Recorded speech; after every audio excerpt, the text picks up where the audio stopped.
I'll make sure. Okay, it says we are live.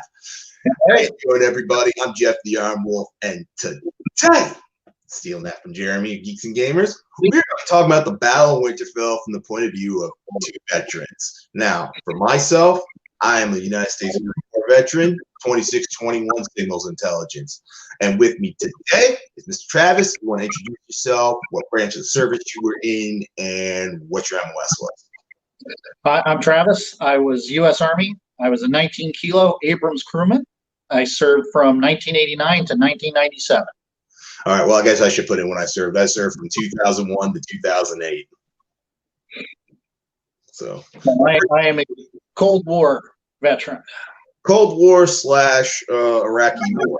Yep. Desert Storm, Desert Shield. Yep. I was Operation Enduring Freedom, mostly support. I didn't get to go into Iraq. I got to Kuwait, got to wave to Iraq. Waved to Iran, too. That was interesting. I can imagine. Yeah, see, I got to see Iraq, got to see Kuwait. Never got to see Iran, but, that just, we were across the border, but, yeah. Yeah. But anyways, we're not here to talk about all our past deeds. We're here to talk about how, well, in my view, and I think your view, bad the strategy, tactics, and just utter insanity in the Army of the Living when it came to the Battle of Winterfell. Now, before we start, I want you to give your just like quick overall, and then we're going to break this down bit by bit. Okay. Overall, if there was a battle worse than the Battle of Crate, it would be the Battle of Winterfell. Well, actually, I think I could think of one more battle that was worse. Battle of King's Landing in episode 5. Oh, God. No, you know what? I will tell you, and we'll go over this. This is textbook example of what not to do. And even worse, this is a textbook example of overconfidence and being out of your depth. And literally not understanding your enemy. Not at all. Completely not understanding your enemy. And even worse, not understanding how you fight. And not understanding the ground. I mean, just a whole plethora of things. And the saddest part is Jon Snow should have understood it all. At least how the Army of the Dead was. The biggest issue is they let Daenerys run this fight, and she didn't listen at all to any of her advisors. Well, it's not even just Daenerys. You have the Hound, Tyrion, Jon, and they're all advocating to fight in the Battle of at Winterfell itself. That was one of my major critiques of the battle just to start with. And you know what? We're going to start with that point right there. And I want to hear what you want to say. Where would you have fought the Army of the Dead? Honestly, to tell you the truth, I think Winterfell was their best bet. No. And I'll tell you why. Hold on. Okay. Let me say here. Winterfell was built for siege and defense. Against an Army of the Living, I would give you, but against an undead. Their whole objective was one thing. They nothing else mattered except killing the Night King. Defeating the Army of the Dead didn't make any difference how many troopers you killed on the ground because they're all going to come back. Okay. The only thing they needed to do was kill the Night King. Okay. I'm going to do that. You know where I would have fought the Night King? The Vale. Because you funnel all those bad guys into a very good killing ground instead of wide open, vast territory that Winterfell had surrounding. I mean, granted, it was up on a rise, but it was 360 open field. You drag them into the Vale. It's a very big funnel. I mean, think of Thermopylae. More than likely, they would never have gone. The Night King would have hit Winterfell and gone straight down to Knight's Landing. Even with, he didn't care because every time his army would have kept growing, the more. That's another point we're definitely going to dive into because there's a buddy of mine who had a very good point about that. But all right, let's talk about the opening strategy and where they were putting their men, materials, and all of that. You tell me, how bad was their battle plan? So it's horrible. You're fighting, and I will tell you, this is probably Daenerys's major flaw. Okay, and she was overconfident, but all she had fought were offensive battles. From the minute she took over the Dothraki and got the Unsullied, every fight she fought was an offensive battle. She arrayed her army offensively. She didn't use them correctly, but she arrayed them. I would counter that with the cavalry charge. That was wrong. Oh, and you send, okay, so the Dothraki, which we both know are shock cavalry, the light cavalry, they're heavy hitters, and you send them right up the middle. Basically unsupported. Completely unsupported. Behind them, you have your you have your Unsullied, which are shock infantry.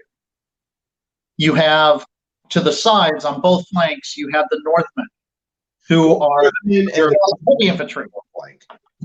On the right flank, you have the Northmen, and on the left flank, you had the Knights of the Vale. Yeah. Frankly, the Knights of the Vale should have been your center force because they've got one important thing the Unsullied were missing.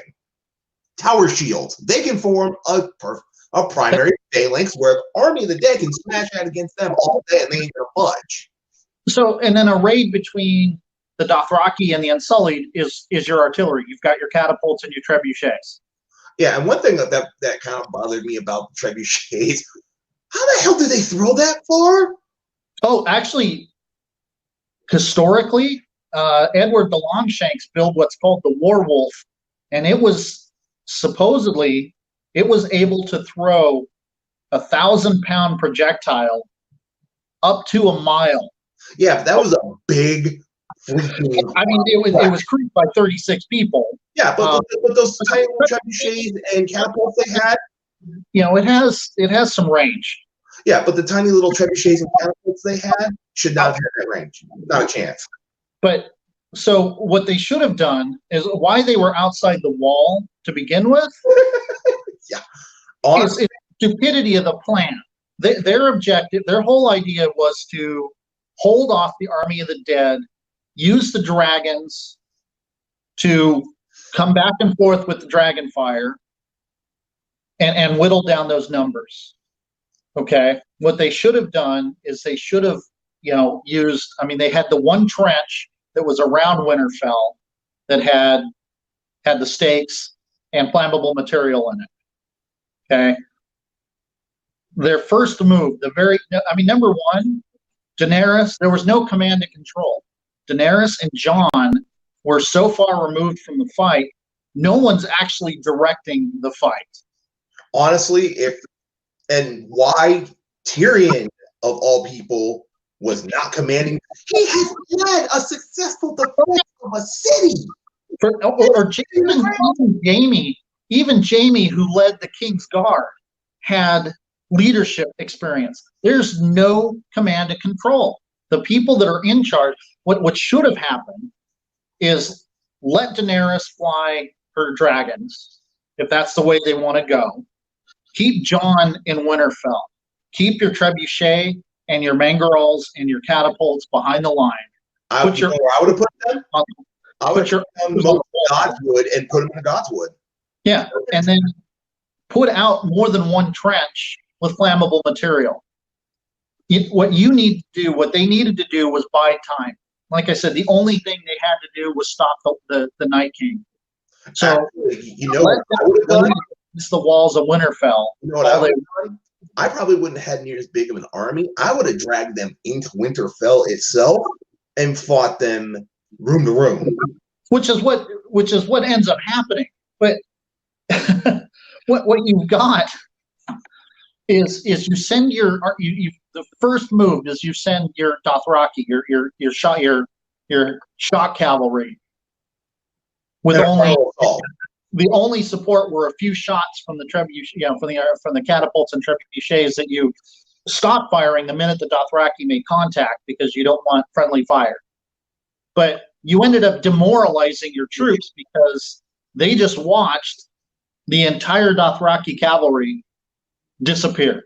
Yeah, just get massacred. There were like maybe a couple hundred survivors. And you see that even the Unsullied are shooting glances at each other. Like, then what the hell did we just walk into?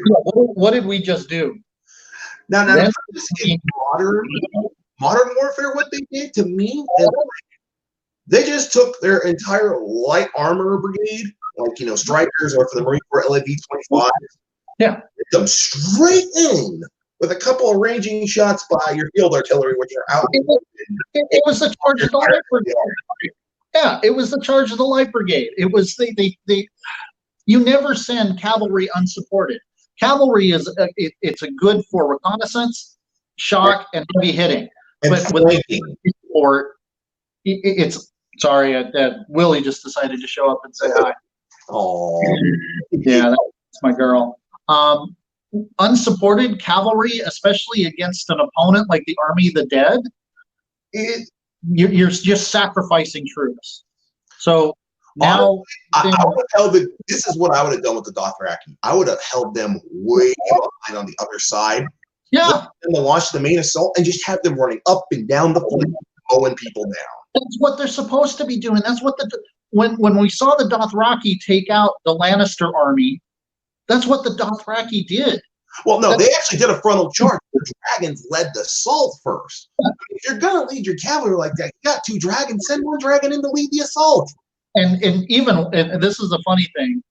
Oh, and now here's Anne. Okay, you guys are killing me. Oh, my dog's a co-op with my wife. She's asleep right now. Screen time. That was 3 minutes. The entire Dothraki are gone in 3 minutes of screen time. Yep. Next, so now the Unsullied brace themselves for the wave. And the problem I have is not the fact that they were bracing for the wave. They had the wrong equipment to do it with. You need little shields and pikes are they're worthless. They're especially in that instance. So you've got your army and you have them even arrayed on the other side of the trench. Okay. I mean, I can understand if they had like 3 or 4 rings and they were like in a mint ring. And that's why I was saying Winterfell was the best place for them to do this because they had all that wide open space. They could have dug. The Battle of Kursk whittled down the German army because it was as soon as the German army hit one defense, there was another one right behind it and another one right behind it. Which is a valid point. Yeah, get all your troops out there digging trenches. Yeah. Then okay, once you're tying down, because that's the thing, the Army of the Dead is a mobile army. They're wave tactics. They don't care about they can waste numbers. They can always bring up more. So now the Unsullied are trying to fight this wave off. The dragons finally come into it, and they're hitting the rear of the line. And what's worse, as the dragons start engaging, a gigantic snowstorm hits them. And then the storm hits. So now whatever little strategy you had for command is out the window. And this is the thing, is they tried to signal her to let her know to light fire to the trench. She couldn't see the fight because zero visibility. But here's the funny part. At that point, John was in the gods. When someone sent a runner, he was literally looking at the damn trench. All he was turn his dragon's head, shoot the fire, and it lights up like a Roman candle. Yeah. Like you said, no command and control. No command and control. And then, so after that, we're now being assaulted by wave attacks. They call to fall back. They open the door to let all those troops back in. Yeah. In a siege, the very last thing you're going to do is open those gates. Yeah, and look at Grey Worm. He sacrificed half of his men and he got enveloped by the Army of the Dead. Daenerys should have been thinking about not just defeating the Army of the Dead. She's still got to make her way down to King's Landing. Yeah. So Cersei has the entire Lannister army and all their allies untouched, and she's bleeding her force to death. Okay, now let's shift because they finally light it. They lose a bunch of soldiers, and then they're fighting on the wall. My first question is, where is the burning oil and pitch? Yeah. Where they have to call the archers to the wall. Why aren't the archers already there?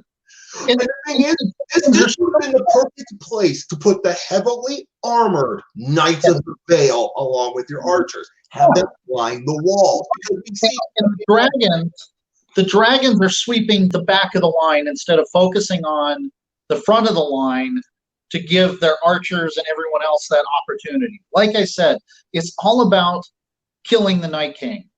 And then when Bran finds the Night King on Drogon, there's no communication between the dragons, Daenerys and Jon, and the rest of the army. The Third Eye Raven, Bran should have been looking for the Night King from the very beginning. He should have gotten that, and they needed to get that information to Daenerys and the dragons so they could engage. Hang on one second. I got to reply to Hunky Chunky Funky Monkey, one of the great parts of the Fandom Collective. He says he hadn't watched any Game of Thrones, but from what I hear, it sounds like the people should have had plenty of battle experience, suddenly forgot it all. Every one of those armies was battle hardened. I mean, the army of the North just came out of the Battle of the Bastards. Daenerys with the Dothraki and the Unsullied had fought all through the Eastern lands, had defeated a vastly superior Lannister army on Westeros. Well, the thing is, that was only a portion of her army. Oh, yeah. But this is a little bit of a sidetrack. Everybody was trying to say, "Oh, the Dothraki suddenly came back." It's like, I don't think Daenerys took, maybe at best took half of her forces to Winterfell. I don't think she took all 100,000 with her. Still had to leave. Well, that's why she left the 1,000 Sons, mercenaries, back to hold her land. Hold her landings in the Eastlands. But these were all battle hardened troops. A lot of the Northmen had fought under Robb against the Lannisters and the troops of King's Landing. They've been fighting the undead for God knows how long. Oh yeah, and you've got all the free folk that have done nothing but fought against everyone, including the army of the dead. Yeah, so it was a clusterfuck of bad decisions, bad communications. Oh, there was none. Like I said, your command and control is not in the battle. They're zooming around on dragons, not actually supporting the castle fight. Yeah, I mean, at a bare minimum, one of these four people should have taken command. The leader of the Vale Knights, whatever that general's name is. Yeah. Tyrion, Jaime, or I would even say Mormont. At that point. And Mormont has been Daenerys's main military advisor since about the beginning. And what was Jorah Mormont doing riding with the Dothraki in the opening charge? He should have been wiped out with the rest of the Dothraki. I mean, ultimately. And then he just teleports all around the battle to the end to where he dies. Yeah, he's just there. It's like he's there. And then once the army of the dead never actually breached the wall. Yeah, they pile up bodies until they can get over the wall. And that's why oil and pitch would have been perfect. It would have shut them down. Why aren't the dragons hitting all of those front lines with dragon fire and stopping this? Jon could. I mean, they're saying, "Oh, we can't see." Jon can literally see the trench. He has line. All he has to do is fly along the trench and just back and forth, because it's the same thing. There's the scene where there's a break in the clouds, and she's looking over to the left side as they're storming the walls, and she just keeps doing what she's doing. Jon, hey, get over there and shut these guys down. Yeah. There was zero command and control, none. It was individual fights, which is the last thing you want to do against an army like the Army of the Dead, which are a hive mind. With the hive mind, once again, how do you defeat a hive mind? You destroy the leadership. Yep. So why is this not the focus? Okay, and another question that I have: why would you put Bran in the Godwood? What's that? Why would you put Bran in the Godwood? That makes Like I said, we know Bran can take the Ravens and find everybody you need him to find. We should have. They were surprised when Drogon came on the scene, so nobody knew that the Night King even had a dragon. That's wrong. During the planning session, the episode before, Bran brought up he has the okay. I meant, like I said, so they weren't expecting Drogon, who was the most powerful of the three, to show up. No, Daenerys was right. Drogon. The Night King had, I think, Viserion. Oh, was it Sari? Okay, but I mean, either way, I mean, the free folk should have let him know that the dragon just took out the wall. Wall. In episode 2, I believe, because they told him, hey, they busted through the wall. They're invading the north. They're past the wall. The wall is nothing now. So what have I got on my notes? But yeah, I mean, John was useless riding the dragon. Number one, he didn't have that. Useless of pretty much all of season 8. What did he do besides? This is the thing. Is this goes back to Benioff and Weiss. They did good when they had the books to follow off of. The minute, and this is the minute, season 5 is when the books ended. Well, actually, no. Season 5 they stretched the books because they basically season 5 was basically telling the flip side of the book, which was what was happening in Easteros. And anything that happened in Westeros, they were making it up on the fly. But they were basically stretching out the last book in season 5 for all of it. They were hoping, I guess. I mean, they were hoping George would start to finish the series, so they have something to write off of. Yeah, honestly, this is going a bit off topic with Winterfell because we're just going to general Game of Thrones, but just have George write treatment. Yeah. It's a bare bones. And give him an idea of where, because he's got to have an outline for where he wants his series to go. Even if you use your outline, you're going to have an idea. But yeah, we're getting off topic. All right. So we're now starting to get the Army of the Dead is breaching the walls. They never should have even gotten close to the walls. If they had actually been coordinating their attacks, archers on the parapets, cavalry working up and down the flanks and drawing off, using the dragons to keep going back and forth until they find the Night King. I mean, hell, even if you just keep Daenerys flying cap, looking for the Night King, you have Jon for close air support. Which is what he should have been doing. You know, there's the fact that within 15 minutes of this scene, now granted, okay, this is not real time. However, the way they shot it, you know, they might as well have been real time. Between the Dothraki taking off on their charge, there's no cut, there's no fade, there's no, so it's almost like very quickly. I would say the battle outside of the wall, even allowing for time cuts and skips, was maybe 20 minutes. Yeah. But they finally retreated inside the gate. So, they finally have retreated back into the gate. Luckily, the Army of the Dead was stopped for about 10 minutes. And why was no one doing anything while the Army of the Dead was just standing there? Even if the dragons couldn't see before, they could see a big ring of fire around the goddamn. Yeah, like I said, we never saw the dragons focusing on the front line. It was all in the middle and in the back. They could have been giving the wall so much more time to have the archers up there doing their thing with the flaming arrows and the obsidian. They had so much opportunity if they had just decided to focus in on this. Ultimately, if that battle had been fought correctly, the Army of the Dead never would have breached the wall. It never would have come to that.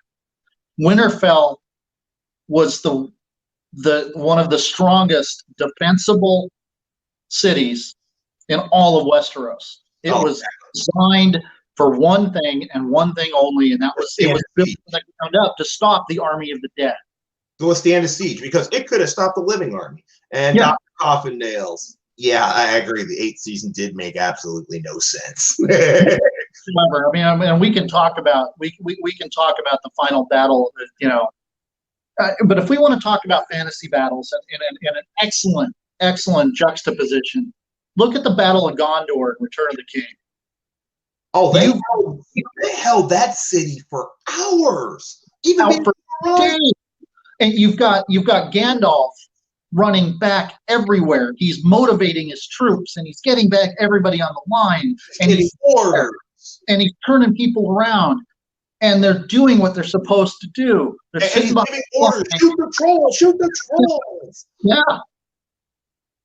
Versus Jon, who all the Northmen were only following Jon anyway. They didn't want Daenerys. They had wanted nothing to do with her and her foreign army. The Northmen were only following Jon, but he wasn't even a part of the battle. He was nowhere to be a part of it. Okay, let's talk about the ridiculous plot armor a lot of the main cast got. How many times did we see Sam, Brienne, Jaime, Podrick get completely overrun? Oh man, knocked on the ground, and as a knight, the last thing you want to be is on your back. But we were back up against the wall with nowhere to move. It was like the only people that didn't die were our naming people, were our named ones, and I get that. I mean, that's the thing, but it's so unrealistic when we're seeing every other troop get overrun. They're completely surrounded by the army of the dead, and they're coming out of it with barely a scratch. Yeah, but I don't believe it. But yeah, suspension of disbelief can only go so far when you're talking about. Now there is one other thing that I had to bring up because I know this was a complaint, especially from like Cock and Products, and I want your honest opinion. Everybody was complaining, "Oh, it's lit so badly." Tell me from your point of view, because I've used NVGs plenty in my time. How well can you use NVGs in a snowstorm blizzard like they were in right now? Our technology in a situation like that, we wouldn't be able to do shit, right? I will. A thermal sight, which is what we used on the Abrams, doesn't work that great in that instance. Because what's going to end up happening more often than not, now thermal sights utilize differences in temperature. I can see unnatural objects because they give off more heat than natural objects. But with that much snow and that blinding, your optics are getting covered up by snow and ice anyway. And it's emanate no heat. Yeah. NVGs are using ambient light to enhance what they do. Yeah. That ambient light's being reflected off of, any ambient light being reflected off of snow. To quote Han Solo, instead of a big dark blur, you'd get a big light blur. Yeah, exactly. And then radar in a snowstorm. Yeah, and then the minute you light a fire like that, NVGs are washed out. They're done. Yeah, and to top it off, like ground sensors, because I know we have some on the Mew, they might detect the initial charge, but after that, it's a wild melee, and sensors are useless. Yeah, I was going to say the minute a modern army, the minute you made contact with a group like that, any of those sensors are out the window. You're literally the entire Battle of Winterfell was a single person fight. It wasn't an organized army against an organized army, or even an organized army versus a disorganized army. It was each individual fighting for their own survival. And as well as I do, that's not how we fight, and that's not how you're going to hold. If the battle has evolved into that, you already done lost as far as the United States military doctrine is concerned. It should not denigrate into that. Well, this is the thing, as the wall gets breached, and now suddenly the wall, everything, the army of the dead are now inside the castle keep, and they're doing their thing. They lost the Battle of Winterfell. Well, I say the army of the living only won because the plot demanded it. Had it actually been a real life fight, if it had not been for Arya, killing the Night King and protecting Bran, that it was it would have been done. And episode 3 would have been the last episode of season 8. Yeah, pretty much. Well, no, we'd have one more episode where the Night King runs his ass down to King Lang and takes out Cersei. They lost the battle, and in a castle that's built the way Winterfell is built, it could survive a siege for years. It should have, and had there been better command and control, had Daenerys listened to her advisors, and had Jon actually, put forth his expertise on dealing with the dead along with Tormund, and maybe we should be out in the middle of the damn field fighting. Yeah, and does not tire, has no feelings. I mean, had Army of the let's change gears here. Had the Army of the Dead been a living, breathing army, the Dothraki assault probably would have scared the shit out of them. Well, and so the mission of armor is to close with and destroy the enemy through the use of firepower, maneuver, and shock effect. Okay, the firepower of an M1 Abrams is 120 millimeter smoothbore gun, 2 M240 machine guns, and a 50 cal. Maneuver: an Abrams tank does 55 miles an hour cross country with a one-shot probability of 97%. And frontal armor that's thicker than, especially problem armor. Some people rate it as high as 800 or 900 millimeters thick. I mean, that's thicker frontal armor than some battleship broadside armor. In 30 years of combat duty, not a single Abrams tank has been lost to combat. When they've shown burnt out Abrams tanks, 98% of those were brewed up by the crew due to mechanical problems. They had to get, or they got struck in a surprise attack by an IED. So they brewed up the tank so they wouldn't get captured. Yeah, well, single Abrams has been lost to combat. Well, the only Abrams I know of is like that one famous one that got pulled off of YouTube after a while, where Abrams rolled over 355 millimeter howitzers dumped into the ground, set off by the enemy, and blew the top like 200. That's the only times we've ever lost tanks like that. I mean, but direct enemy combat, no. Abrams basically kicked the crap out of anything rolling. Yeah, and shock effect is that feeling of warmness going down your leg when you're sitting in your foxhole with your AK-47 and you're watching 72 tons of steel charge down on your position. Yeah, because go back to season 7. I mean, there's that famous charge we see the Dothraki against the Lannisters. The Lannisters were about pissing their pants. I mean, granted, the dragons did a bunch, but when they saw Dothraki, the Lannister army was going, oh, shit. And it was used perfectly because they hit the flanks. One of the best cavalry charges ever put on screen, we'll go back, Lord of the Rings, Return of the King, when the Rohirrim finally hit the... Just my wife.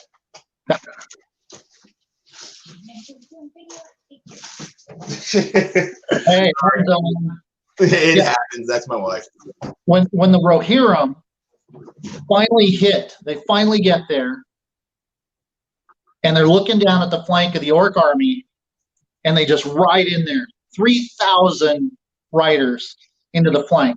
That's what the Dothraki should have been doing. Yeah, just taking mass waves of about 1,000, 2,000, just smashing things. Yeah. Smash it, you do some quick hits, and you fade away, and you go around. Go around them, hit them from behind, hit them from the sides. You don't go straight into the front of a sitting enemy just waiting for you to hit them. That's not how you use cavalry like that. Yep. All right. Well, trying to think of anything else we need to. Well, let's talk just because at this point it's a freaking meme. Jon versus the undead dragon on foot. How dumb was that? The whole thing never made any sense. John has lived in that castle his entire life. You're telling me he lost all sense of where he was and where he needed to go and didn't know about 10 different ways to get to the Godswood that could have gotten him around that damn dragon? Oh, once again, Winterfell's built for defense. So you're going to have hallways and breezeways and cuts that help you get around that are going to stop your enemy. So yeah, you're just okay. Oh, no problem. It's not like I'm just going to stand there. Oh, and the plot armor he got when he ducked behind that rock and it suddenly stopped the dragon's fire. And then he stood up and just yelled at the dragon like it was going to do something. I'm just going, oh my God. This is the dragon that brought down the wall in 30 seconds. But can't burn down a damn rock and fly. Not a rock. And then in episode 8, we watched the dragon melt the Iron Throne in seconds. In seconds. Okay, you know, I've done welding and cutting metal. It takes a lot to melt down iron and steel. You have to get a pretty high temperature to do it. So John shouldn't have survived that dragon attack. No, and especially if you think about the Iron Throne built of nothing but swords, blacksmithing is not the easiest thing in the world to do. Yep. The amount of heat that would be needed to turn that into liquid molten metal is astounding. And we're talking 2,000-3,000 degrees Fahrenheit without easily. But then what do we do? So we put all our civilians down in the crypt. Which can be raised, which is exactly what happens. So why were there even civilians still? Why were they evacuated? Yeah, the army's coming. You get them anywhere out of there. You don't need non-combatants to be worried about. If they're strong enough to hold even a spear, or give them a slingshot with rocks, fling obsidian rocks with a slingshot. Honestly, I would. You know what I would have? This is where we're going to start talking about what we would have done differently. For civilians, I would have had some of the Dothraki riders escort them to the post. I think the most port and sail their ass to the pipe with supplies. Ultimately, cavalry's useless in this fight. This is going to be the way I'm going to fight this battle. It's strictly defensive. My cavalry, useless. I might send them to sally forth and harry the enemy on left and rights, but with the army of the dead, ultimately, it doesn't matter. Honestly, she should have picked her, out of her blood riders, the 100,000 she had, her basically best 10,000 archers and stuck them as archers. Put both in their hands and put them on the wall. And that's what you're doing. Also, you know where I would have put the Unsullied? Right at the mouth of the gate on the inside, phalanx ready. Because they can't get around your side. They have to go straight at you. And I would have basically had the Knights of the Vale grab every single large shield they had and gave it to the Unsullied. And it's like, you are a wall, hold the line. No hands or butts. You're going to use the Unsullied or counter their assault troops. So if you start to lose the wall, my heavy infantry, which means my Northmen, the Knights of the Vale, they're sitting the wall with the archers. Once that wall starts to fall, I'm doing local counterattacks and pushes with the Unsullied. Oh, so you're using push them back. I'm going to use them as a fire brigade to plug gaps as I need them. My dragons are going to be sweeping the wall back, left, and right. I just thought of it. How bad did the Army of the Living use dragon glass? Was it not hysterically bad? Yeah, you could have done things like just if they are so damaged by dragon glass, it's like you saw there were parts on the wall that you saw, like caltrops on the wall to help stop people from climbing up. Why wasn't any of that dragon glass, permeating any of that? Why aren't they using obsidian rocks just to throw down on top of the? Hell, you have Gendry. He made the Hound an obsidian axe. Sure. The Army of the Dead they don't have artillery and they don't have archers. So you can put unprotected troops up there, just literally flinging rocks down from the top of the wall.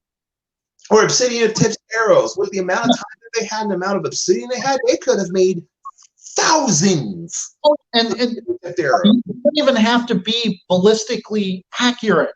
With a wave, 100 yards. With a wave attack, you just keep flinging stuff. You're going to hit a body. It's the battleship way. Throw enough shit against the wall. Yeah, it's a shotgun.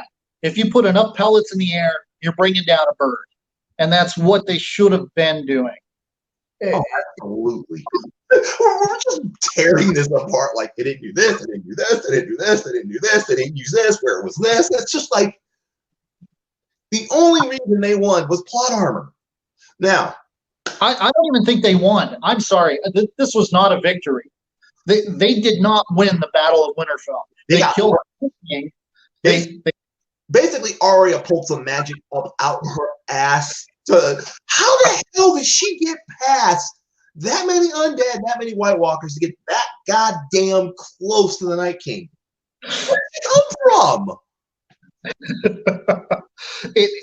They did not win that battle, and the fact that they lost the castle in less than a night shows you how pathetic the fight really was. And it's funny because the fight before that is one of the best of the series. I loved the Battle of the Bastards. That was so realistic. The giant shields that the flayed men used, the way the troops moved and fought, and then the Knights of the Vale show up, the cavalry breaking through the lines. And the thing is, that's another thing. It's like, where the hell are all them shields? Because I know they beat all them people. I know they took all their weapons and their shields. Why weren't they using them? They're the flayed men's. We're not going to touch them because they're cursed. It's just when you show such a good fight like that, and when you're going to do, finally, we're getting a big battle, which we've been waiting 8 seasons to see. And really, we actually got a pre-taste of it at the Battle of Hardhome up in the north. Yeah, that was a better battle than Winterfell was, and it was smaller. And this we have been waiting for 8 seasons to finally meet the Army of the Dead in open battle. You have this awesome opportunity to show a really cool siege fight. And massed armies moving, and archers filling the skies, and it literally comes down to, well, we've got to be able to showcase all of our heroes, and we've got to have this cool fight with the dragons that actually didn't even turn into a cool fight with the dragons. Yeah. If Arya hadn't shown up and in her magnificence, get her knife into the Night King. Now everybody's like, "Oh, that move is so crap." It's like, well, they showed it. Like when she actually gets caught by the Night King and uses that move, I had no problem with it. Oh no! The way she was trained by the Faceless, it's perfect. Her doing that against the Night King was the best part of the Battle of Winterfell. All right, now there is one was actually doing one criticism that everybody had in the Phantom Menace that I have to bring up was the fact that there was no fight between the Night King and Jon. Me and a buddy of mine named Jason were like, that was one of the smart things the episode did. There is the Night King knows Jon has a sword that can kill White Walkers. Yeah. Why would the Night King let Jon within 1,000 feet of him? And this is the thing. If we've been building up to that confrontation since season 1, when Jon went up to become part of the Night's Watch, and then went to the Rangers. We've been building up for the epic showdown between Jon Snow and the Night King since almost, really since season 2. I mean, season 1 was about Eddard. Since season 2, so 6 seasons, we've been building up to this final epic meeting with Jon and his Valyrian steel sword and it didn't even happen. He was nowhere near it. I know people were going up for that, but you have to look at it tactically, strategically. With the Night King knowing John has a sword that can kill whites near him. The real answer is no, he wouldn't. That's a dumb thing for the Night King to do. It's like it's probably the smartest thing he did. The entire Winterfell basically raise up another full-fledged army right there to stop Jon Snow from getting within striking distance of the Night King. And that's what he should have done. You've just completely recreated your art, whatever troop you've just reprinted, just printed yourself out a new army. Yep. And okay, which is why the main objective of this fight should have been finding, fixing, and killing the Night King. But one thing that did put me and Waller brought this up was when Daenerys actually used Dragonfire in the Night King. The Night King was like, "That's all you got? What? This doesn't hurt." I was like, "Well, we've already. It was Valyrian steel and dragonglass. Were what stopped the White Walkers. What makes Valyrian steel? Dragonfire. Yeah. So why would the thing that makes the Valyrian steel hurt the Night King? That makes no sense. That's illogical." Well, I mean, it kind of makes it go, okay, great. I'm okay with that. But we should have seen an epic fight between Jon Snow and the Night King. All right, now we're going to do a little bit of brainstorming. Like the final engagement when, they're fighting in the Godswood against the Night King. The Night King's coming up. Jon should have been there. Yeah. Helping Theon fight. And maybe it comes down to Night King and Jon, and they're going back and forth. He's trading blows. The situation's dire. Jon's losing, but he's holding his own, but he's losing. There's too many. And then Arya out of nowhere, sneaks in and plants the blow. People would have bought that a hell of a lot better than the whole. That's exactly how I would have done it. Jon never should have been on a dragon. He should have been leading the fight on the walls. He was trying to do it. Yeah. His entire life was built around defending Winterfell. Yeah. Let him do his job. Directing that fight. Yeah. Once they got to the Godwood and they were there, we should have, let the Iron King or let the Night King win. Let him beat up and, this epic fight. Jon is getting his ass kicked. He's not going to come out of this. He's bloody. He's been cut. He's about to, his last now. Now Arya comes out and does her thing. Would have made so not only is Arya, saving all of Westeros and humanity, but she's saving her adopted brother. Well, cousin. Well, yeah, but I mean, at that point they all knew it was half brother. But anyway, stuff like that. Now, there's something else I wanted to bring up. My buddy Jason was talking about why did the Night King even need to directly attack Winterfell? Why he can build an army en masse. All he needs is a graveyard and rise.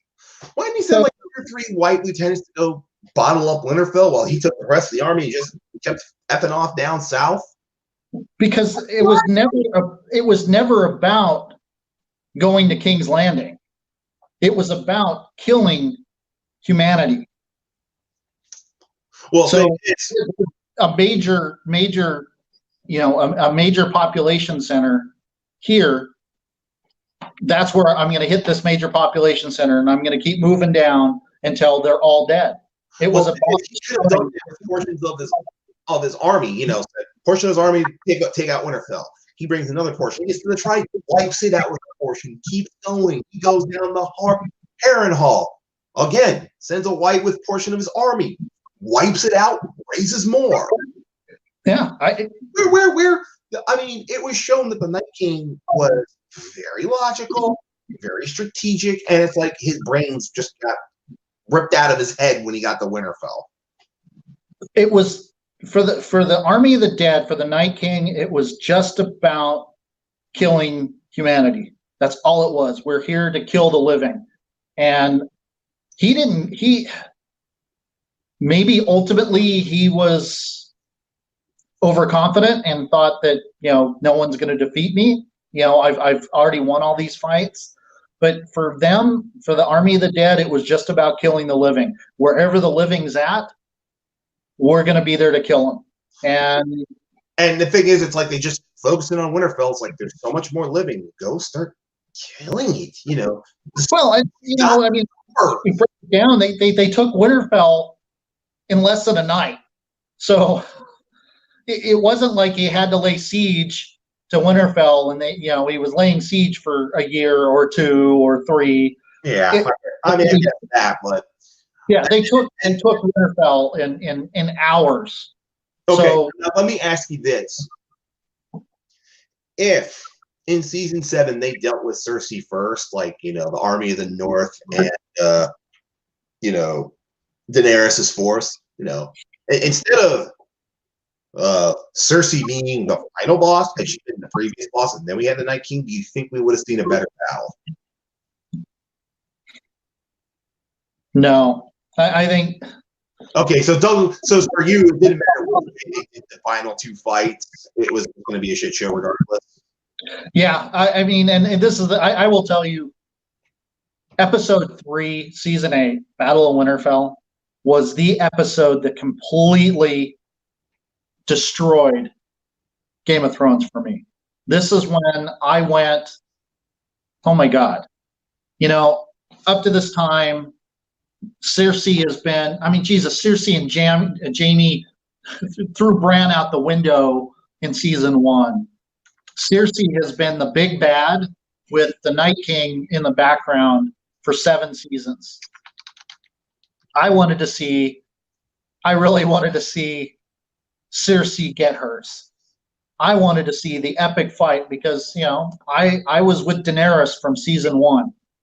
I wanted to see her, the Mother of Dragons and the Breaker of Chains come into Westeros and completely break the cycle. That's what I was rooting for. Yeah, I mean, everybody's like, the whole, she went insane. There was so much foreshadowing. It's like, no, they basically just went back to character flaws. The only time we ever saw her really kind of lose it was when the slavers came back. And that was only going up against, she would never have done that against innocent civilians.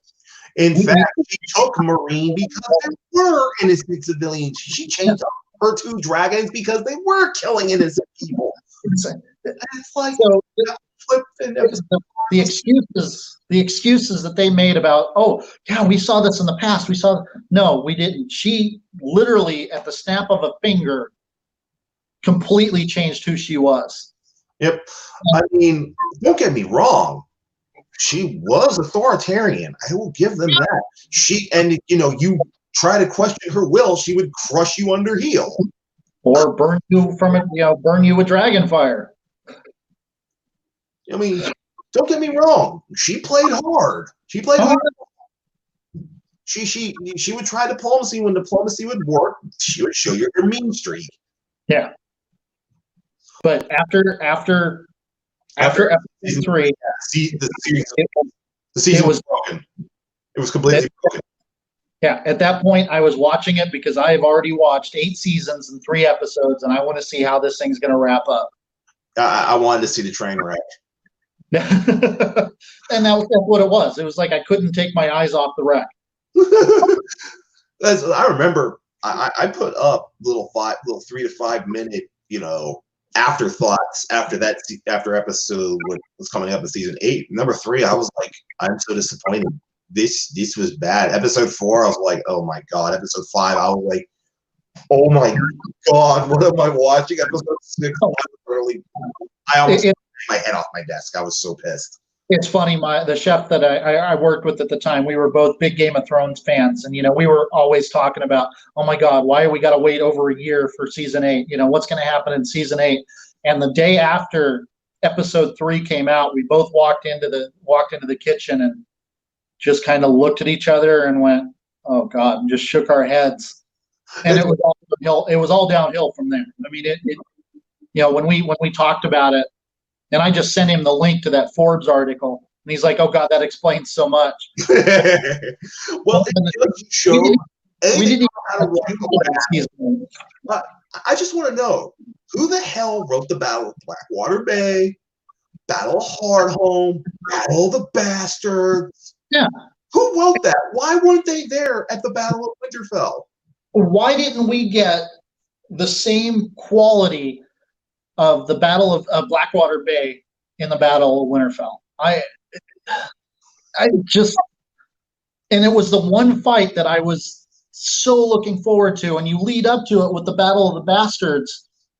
So I had really high expectations. Well, you lead up with the battle. Well, first it was Battle of Hardhome. Then it was the Battle of the Bastards. And before the Battle of the Bastards, we had Stannis' assault on Winterfell that failed. Then you had the wall come crashing down, and everybody's running from the army again. I mean, there's so much going into this, and it was like what the hell? Yeah, we've been waiting for the the White Walkers and the Army of the Dead since they were rumored in season 1. They've been built up and built up and built up. When we see the light. Yeah, yeah.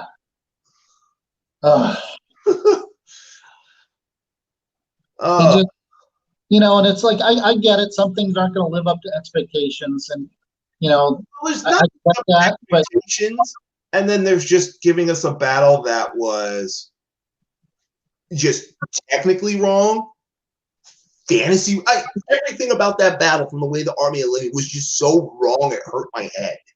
Well, and when you've got such a perfect example, and I'm sorry, I will go back to the Battle of Gondor as a perfect example of how, or even Helm's Deep. Helm's Deep never should have happened. We'll have to talk about Helm's Deep. Yes, I will give you that. Helm's Deep. We will talk about Helm's Deep, but you're right. Absolutely beautiful battle. I mean, perfect example of a siege attack. But the Battle of Gondor, with that scale, with that epicness, ultimately is 45 minutes. It's only 45 minutes, and we had an hour-and-a-half episode. So you're telling me in an hour and a half, they're breaching the wall in the first 15 minutes. Mm-hmm. So the rest of the hour and 15 minutes is a conversation between Cersei and Sansa and Tyrion, and some shots of the army just being and slaughtered. Oh, and it was filler for an hour and a half. And then the aftermath in episode 4, and they say, "Oh yeah, that battle just only cost us half our men," and I'm just like. She shows back up, and she's got almost all of her Unsullied, and all of the Dothraki are back. So wait, you're telling me the single greatest battle, and you don't have all? Did you just snap your fingers and standing over the map and talking about, yeah, we just lost half our forces. It's like, you just almost lost the damn castle, and you only lost half your forces. Yeah. What? It made no sense. All we've talked about is numbers. Numbers here. We got to build the army. We got to have the numbers. You're not going to have enough numbers to take King's Landing. We got, as epic as that the fight should have been, as big as it should have been. Now suddenly your army, it's not numbers anymore. Your army's completely replenished. All the Northmen came riding to your banner. Yeah. It made zero sense, and the fact that King's Landing went from a lush, hilly, wooded area to suddenly a desert. Mahler brought that one up, and even I'm just sitting there going, and oh god, I don't want to transition because the siege or lack thereof of King's Landing is going to be a video for another day. We're gonna this is Winterfell. The bastard that was King's Landing is worse than Winterfell. Oh God. And like I said, I mean, this is the thing, this is the stuff that I love. I love, to me, a cavalry charge on screen is the greatest thing ever. And watching the Rohirrim slam into the side the Orc army, and in Mordor's army at Gondor. Oh God, Pelennor Field. I still get goosebumps just thinking about. Like right now, talking about when you said Pelennor Field, I have goosebumps go all the way down my spine. I'm hearing Theoden yelling. Arise, arise, riders of. It's gonna be a red day, and you're just like, yes. And we can get Pelennor Field is my single favorite scene out of the entire trilogy. And it lasted 5 minutes. I will say, when the Rohirrim show up at the end of Helm's Deep and they're coming down that hill and the sun behind them, that's another one that it just, and then you've got Theoden and Aragorn riding out of the keep into the. Oh, that's my second favorite, was the Battle of Helm's Deep. I mean, yeah, it happened. We'll go into that because Helm's Deep never should have happened. Oh, I agree. Theoden, oh, he should have listened to Aragorn. But yeah. All he had to do was stay at that castle they were in. They're on a bluff. Yeah. God's sakes. You can't ask for a better defensive position in a medieval fantasy setting. In the immortal words of Obi-Wan Kenobi, I have the high ground. Yeah, well, you didn't act like you had the high ground, Jon, Daenerys. I'm sorry. You gave Winterfell to the army of the dead. And that saved Arya because... Oh, and another factor. The Red Witch just appearing out of nowhere. How dumb was that? And then her whole, I won't last out the night. So she's the one who saves Winterfell for that extra 10 minutes by going out and setting fire to the and then Arya's sitting there terrified, just like, yeah, you're gonna sit there and close blue eyes, and suddenly Arya goes, oh, wait a minute, I have something I have to go do now. Bye. And it's like they ruined Arya. And I'm sorry. And it's gonna sound really bad, but Arya was literally my favorite character of Game of Thrones. Arya and the Hound were the best. Those two together and against each other was magic. And that's only one of the only things that I liked about that episode, the Battle of Winterfell, was them finally. She was just like, "Fuck you, dude, I'm out." And just, they ruined Arya. They ruined. Everybody talks about how the last two episodes ruined all the characters. Like, no. The damage. No. Shatter. Yeah. Episode. It made no sense. These same people that have been writing and directing and show running this have been the ones that have been doing it since season 1. And suddenly, just throw the shit out the window. Like, we don't care. And the thing is, the person with blue eyes that Arya was meant to kill was not the Night King. It was always supposed to be Cersei. Well, what I love is that all the fan theories, all the theories that came out that Bran was the Night King. It would have been interesting. It would have been an interesting twist. Don't get me wrong. I actually probably would have enjoyed that twist. I would have taken that twist over some of the other crap we got. I would have happily had Bran as the Night King versus Daenerys deciding that destroying all of King's Landing was okay. Yeah, but you know what? Winterfell, the prince that was promised. This is where that idea was completely chucked right out the window. What prince? Who are we talking about? Unless we talk about Jon Snow becoming the king of the North, or the king north of the Wall. Yeah. Okay.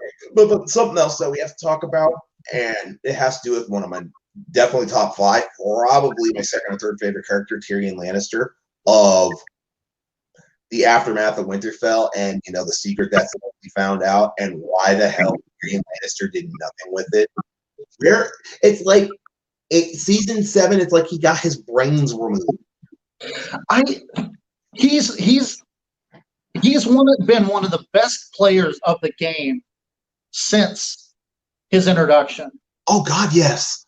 And suddenly, yeah, unless because of what happened to the spider, the eunuch. I can't remember his name. Yeah, Varys. Because Varys, turned on Daenerys, and so Varys was executed, with dragon fire. Unless Tyrion ultimately was scared of being executed, or he really was deluded enough to think that he could control Daenerys. Once again, it made no sense. You're absolutely right. It's like literally like he checked his brain at the door. And I mean, I don't understand why Tyrion was not in there going, "Hey, I did this, it worked. I did this, it worked. I literally defended the city." And the fact that the Onion Knight literally wasn't sitting there going, literally staring daggers at Tyrion. It's like, this is the man that killed my son. He was like, "Man, I forgot about it."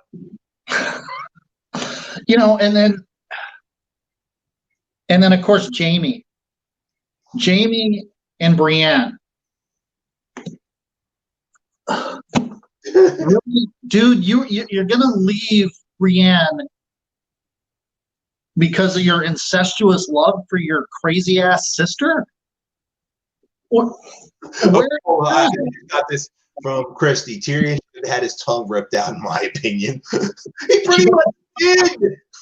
Oh God, and I will say, I mean, the filler part of the crypt where Tyrion and Sansa are having their conversation about maybe we should have stayed married.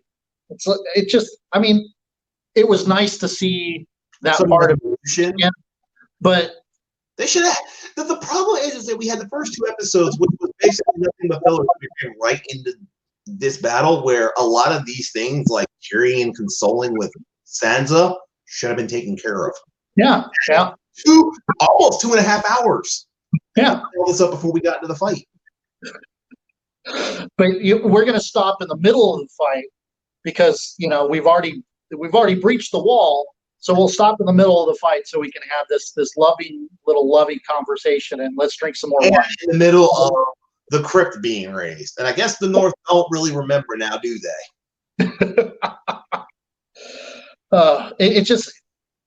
I just don't understand how. I get, like I said, the Forbes article said so much about Benioff and Weiss. And the fact that they had the balls to admit it. In public. But you've been running the show for 8 seasons. How is it the last season is the one that you really shit the bed on? Don't ask me, man. I don't know. You had so much, and I get it. You don't like fantasy. Okay, great. Number one, why are you show running a fantasy show if you don't like fantasy? But okay, you have, as a chef, right? Because that's what I am. Yeah. There are dishes that I don't like to make. That doesn't mean I don't make them well. I still fall back on my techniques and the things that I've learned in my training over 20 years, and I still produce good food. I may not necessarily like the dish that I'm putting out. Yeah. I'm not vegan. I'm not vegetarian. But I'm going to put out a damn good vegan dish when I have a vegan come into my restaurant. Whoa, your voice went really weird there all of a sudden. Really mechanical. But to just throw all of your buildup away, it didn't make any sense. No. And I think that is one of the things that has really upset the fans. What really upset the fans was all of this there was like buildup. It was you wanna start to show Daenerys as becoming the Mad Queen. Okay. I'm not gonna agree with that, but give us that. And the sad part is, look at the previous 2 seasons, which we already see the decline, but people are sticking with it. Like me, it's like you had 2 seasons and you had episode upon episode where jack shit happened. you want to show her decline. You should have planned this out long beforehand. Give us show her start to make even some really morally questionable decisions, and so that when it finally happens during King's Landing, it's literally not just a slap in the face. Yeah. I mean, anyways, taking out civilians the way she did is going to be a shock to anyone anyway. I don't care if you show it ahead of time, but. Exactly. Well, anyways, I think we should start to wrap this up. Let's do a big recap. We had the absurdity use of the cavalry.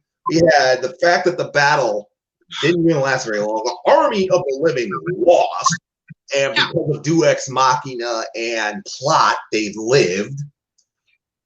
The resolution in the next episode was terrible. How do you follow up a horrible battle, a horrible episode like the Battle of Winterfell, but with an even worse episode?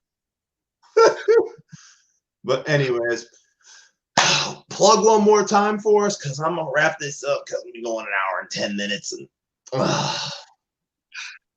right. Well, once again, thanks for having me on. This is Chef Zilla. We'll start. Let's do, because now we've done 2 crappy battles.